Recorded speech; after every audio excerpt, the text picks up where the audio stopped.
নমস্কার। আজকের এই ভিডিওটিতে আমি দেখাবো যে আপনারা যে মেরিগোল্ড প্ল্যান্টগুলো থেকে কী করে প্রচুর ফুল পেতে পারেন। দেখুন, এই মেরিগোল্ডগুলো প্ল্যান্টগুলো আমার কাছে লাগানো প্রায় 1 মাস আগে। আমি এই প্ল্যান্টগুলোকে একদম অক্টোবর মান্থে লাগিয়েছি। এইবার এই প্ল্যান্টগুলো এখন নভেম্বর মাসে আমি এর একবার করে কুড়ি কেটে দিয়েছি। তারপরে নভেম্বরের শেষের দিকে আমি আরেকবার কুড়ি কেটেছি।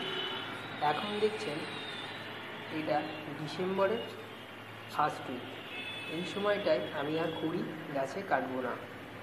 এখন গাছে অনেক কুড়ি এসছে এবং এই অবস্থায় গাছগুলোকে নিয়মিতভাবে সার প্রয়োগ করতে হবে। আমি এখানে যে মাটি ব্যবহার করেছি নর্মাল গার্ডেন সয়েল 70% এবং 30% কম্পোস্ট মিশিয়েছি। গাছগুলো দেখছেন খুব সুন্দর গ্রোথ হয়েছে এবং বেশ চাকড়া হয়ে গেছে। এইবার আমি লিকুইড মাস্টার্ড কেক, এটা আমি চারা রোপণের 15 দিন পর থেকে নিয়মিত 10 দিন অন্তর দিয়ে এসেছি, এখনও দিচ্ছি। নিয়মিত এই লিকুইড ফার্টিলাইজারটা গাছে প্রয়োগ করতে হবে, এতে গাছের গ্রোথ ভালো থাকবে।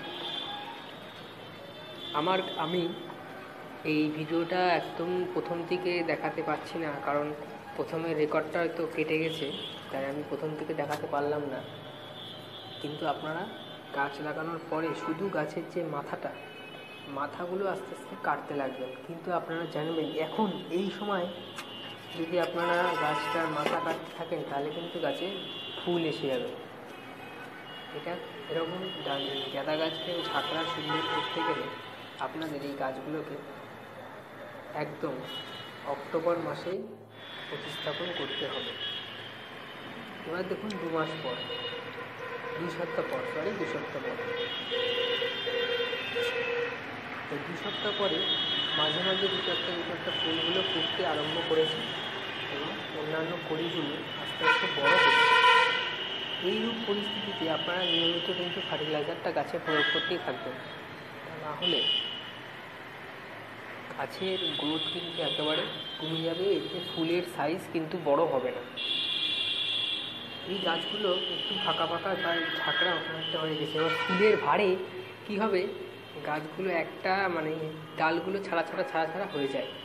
এই জন্য এই ধরনের গাছকে ঝাঁকড়া হয়ে গেলে গাছটাকে সুন্দর করে দড়ি দিয়ে একটা সাপোর্টের সাহায্যে বেঁধে দিতে হবে, যাতে গাছগুলো ফুল হয়ে ফুলের ভারে বেঁকে না যায় বা হেলে না পড়ে। আপনারা যদি আমার চ্যানেলের সমস্ত ভিডিও দেখতে চান তাহলে নিচের নিচের যে আইকনটি আছে চ্যানেলের, ওখানে ক্লিক করে দেখতে পারেন। এখন দেখুন আবার বেশ কিছুদিন পর এখন সবকটা গাছে কিন্তু ফুল ফুটতে বেশ আরম্ভ করে দিয়েছে। আমি এই গাছগুলোকে দড়ির সাহায্যে বেঁধে দিয়েছি, একটা সাপোর্টের সাহায্যে, যাতে যে ফুলের ভারে গাছগুলো হেলে না পড়ে।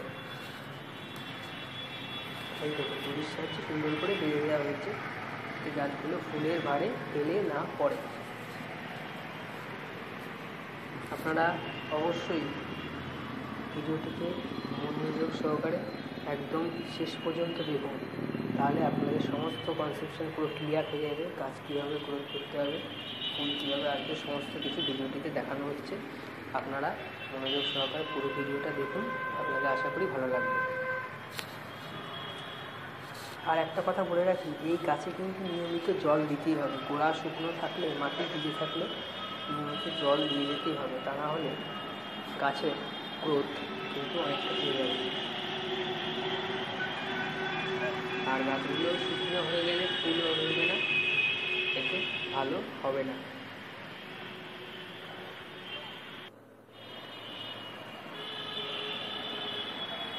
এবার দেখুন আরও বেশ কিছুদিন পর এবার আরও ফুল ফুটতে শুরু করেছে।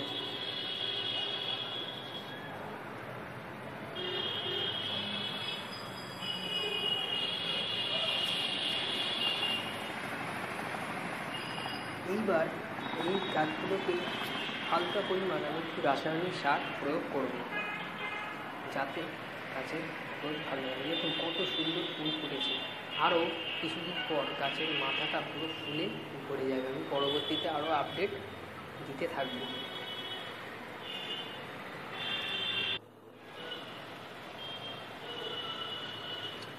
এইবার আমি একটু মিক্সচার ফার্টিলাইজার প্রয়োগ করব। মিক্সচার ফার্টিলাইজারটা হচ্ছে ডিএপির সাথে সুপার ফসফেট আর পটাশ মেশানো। এইটা গাছে প্রয়োগ করলে গাছের গ্রোথ খুব সুন্দর হবে এবং গাছে যে ফুলগুলো আসবে সাইজ খুব বড় বড় হতে থাকবে। এই জন্য আপনারা তো সরিষার খোলটা দেবেন, তার সাথে এটাও ব্যবহার করতে হবে। বেশি না, এখানে আমার এটা মোটামুটি 14 ইঞ্চি সাইজের একটা টব, তাই আমি এখানে 1 চামচ পরিমাণ ব্যবহার করছি। বেশি ব্যবহার করলে কিন্তু গাছটা জমে যেতে পারে, এই জন্য কখনোই বেশি সার প্রয়োগ করা করবেন না। বন্ধুরা, তোমাদের যদি আমার এই ভিডিওটি ভালো লেগে থাকে অবশ্যই আমার চ্যানেলটিকে সাবস্ক্রাইব করো এবং নিচে বেল আইকনটিকে প্রেস করো, যাতে সমস্ত নোটিফিকেশান তোমরা পেতে থাকো। আমি এই ধরনের ভিডিও আমার চ্যানেলে আরও অনেক আপলোড করতে থাকবো। আর তোমরা আমার চ্যানেলের সমস্ত ভিডিও দেখতে চাইলে নিচে যে চ্যানেলের আইকনটি রয়েছে ওখানে গিয়ে ক্লিক করলে আমার সমস্ত ভিডিওগুলো তোমরা দেখতে পাবে।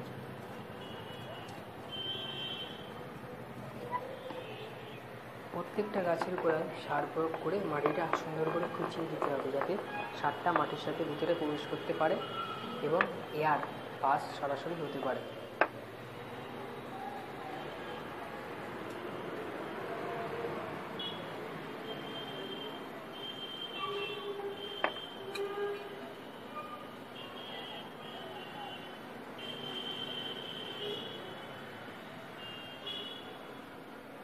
আসলে এই শীতকালের টাইমে এই গাঁদা গাছগুলোতে যখন ফুল ফোটে অপূর্ব সুন্দর লাগে।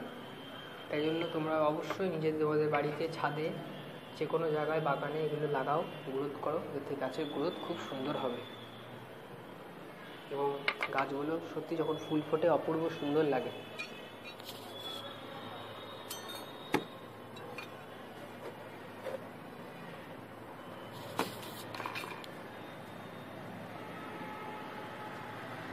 এবার হালকা করে গাছের গোড়ায় একটু জল দিয়ে দেবো। জল নিয়মিত দিতে হবে, কিন্তু মাটি বেশি ভিজা থাকলে জল দেওয়ার প্রয়োজন নেই।